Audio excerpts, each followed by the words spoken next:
السلام عليكم ورحمة الله وبركاته. ازيكم يا حبايبي، عاملين ايه؟ النهاردة هنعمل لكم المكرونة بتاعة المحلات. انا شفتها يعني في قناة كده وطريقتها وقلت هعملها لكم. طبعا كلنا بنشوف من بعض، بنعرف الاسرار والاخبار من بعض، وبنعرف اسرار المحلات من بعض. فلما عرفتها قلت طبعا ما بعملش حاجة من غير ما اعرفها لكم. هي المكرونة برضو ما فيهاش افتكاسات ولا اي حاجة ولا فيها، وسهلة جدا، بس بتبقى في شوية مكونات بتتحط بدل الحاجة دي، بتتحط بدل دي، ودي بتتحط قبل دي. فهي بتبقى المكرونة هي كلها طريقتها. طبعا بنسلق المكرونة اللي انت حباها. عايزة تعملي ميكس كده مكرونة مع بعض، دي مع دي بنعملها زي المحلات كده. عايزة تعمل لها النوع لوحده ماشي. معنا طبعا الصلصة انا مصلصلاها. لو عندك طماطم بتضربيها في الخلاط وتحطيها وتضيفيها عادي لما تتسبك. انا معايا هي نص تسبيكة، ومعايا بصلاية مقطعة جوليان كده ورشيت عليها شوية ملح. معايا معلقة سكر صغيرة.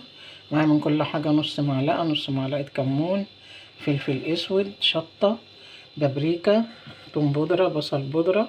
معايا ملح معلقة صغيرة، معايا ملح حسب الرغبة. معايا دي مرقة دجاج.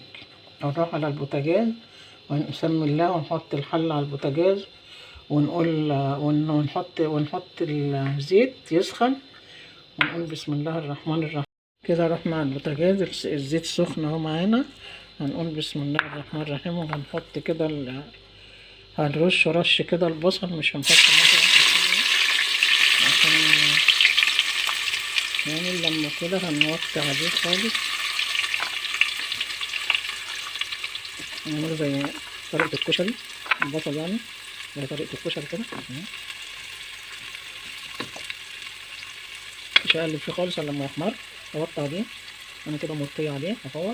بعد كده هنشوف هنعمل ايه. خليكم معايا لاخر الفيديو. بصوا يا حبايبي، هنا بعد ما اتحمرت البصلايه ودخلت على التحمير، كنت موطيه عليها خالص. رحت معليه بقى لما دخلت على التحمير، وقمت مفضياها هنا في مصفى كده عشان ما تطراش، عشان تفضل ناشفه مقرمشه كده. بصوا سامعين صوتها اهي.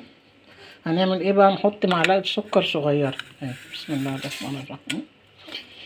وهنعلي كده شويه.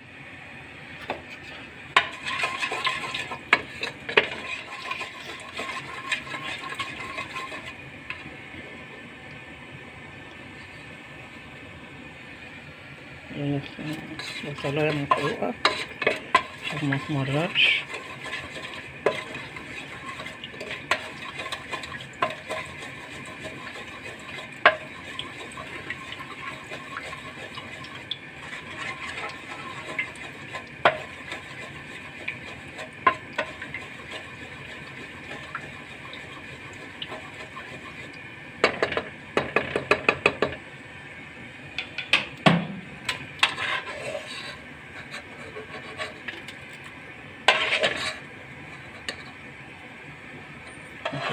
عشان ما تتحرقش، بس نخلي الصلصة تمرر.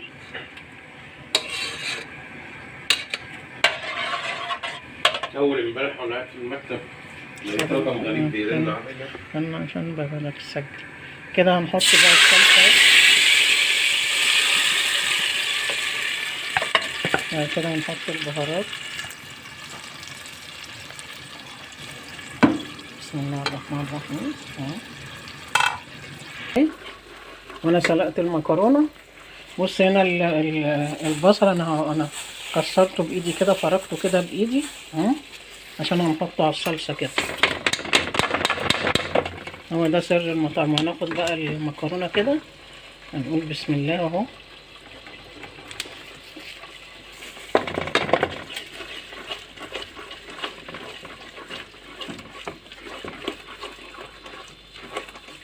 وهنحطها بقى ايه من غير ما نشطفها ولا اي حاجه.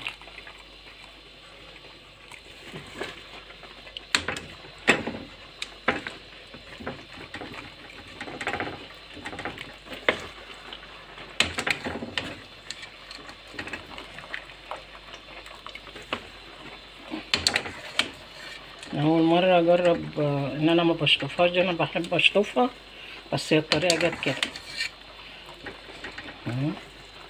طبعا المكرونة بنعملها 3/4 سوا عشان تاخد السوا بتاعها، الباقي في الصلصة.